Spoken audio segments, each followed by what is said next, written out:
จากชั้น12ลงมาชั้นอะไรนี่อันเดียชั้น11ชั้น11มีอะไรมั่งไม่มีอะไรเลยเหรอมีแต่ห้องพักดูตรงนี้ก็ได้นี่มีลิฟต์แก้วคนเข้าอยู่ในลิฟต์แก้วมีลิฟต์แก้ว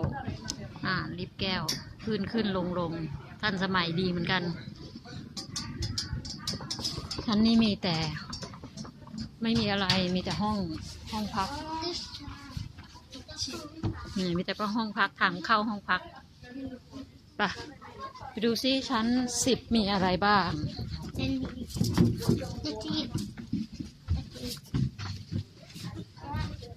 เดี๋ยวตกบันได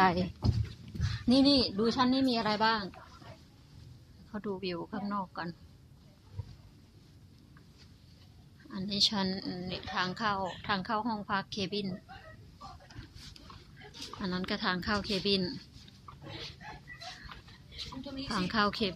มีแต่ห้องพักทั้งนั้นหมายเลขบอกห้องเคบินอันนี้บอกว่าเรือเรามาถึงไหนแล้วออกจากออสโลมาถึงคิดว่าเกือบถึงกลางทางแล้วมั้งอันนี้ไปไหนมันมีแต่ไปห้องไปลงไปข้างล่าง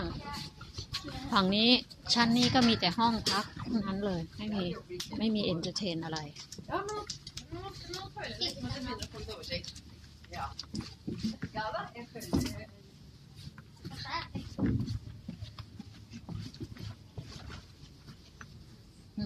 อันนี้ชั้นที่9มีอะไรมั่งอันเดียส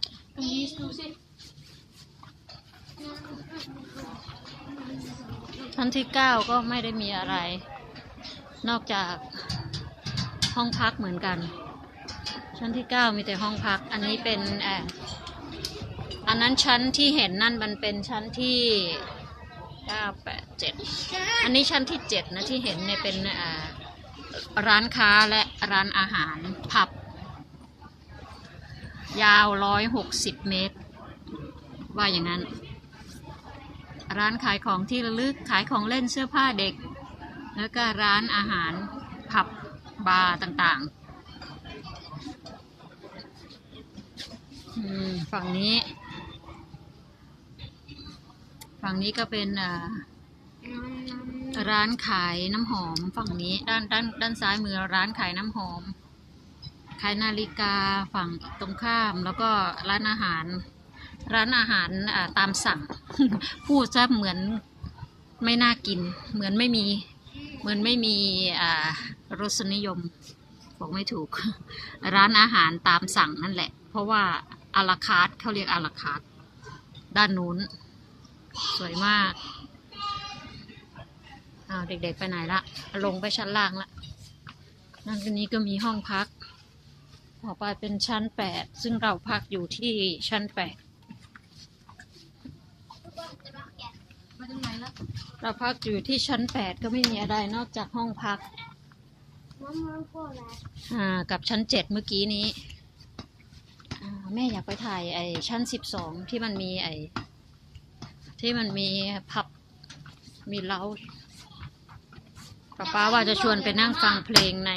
ผับมีดนตรีมีการแสดงเด็กๆก็เข้าไปดูได้ดนตรีเหรอปะอันนี้ชั้นไหนชั้น8ชั้นของเราไปดูห้องเราอันนี้สีแดงก็คือ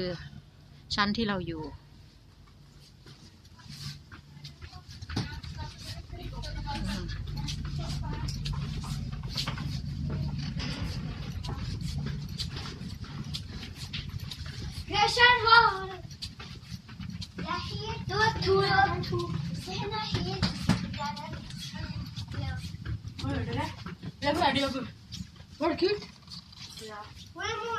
ของเราห้อง8726เราคีย์การ์ดสอดเข้าไปประตูเปิด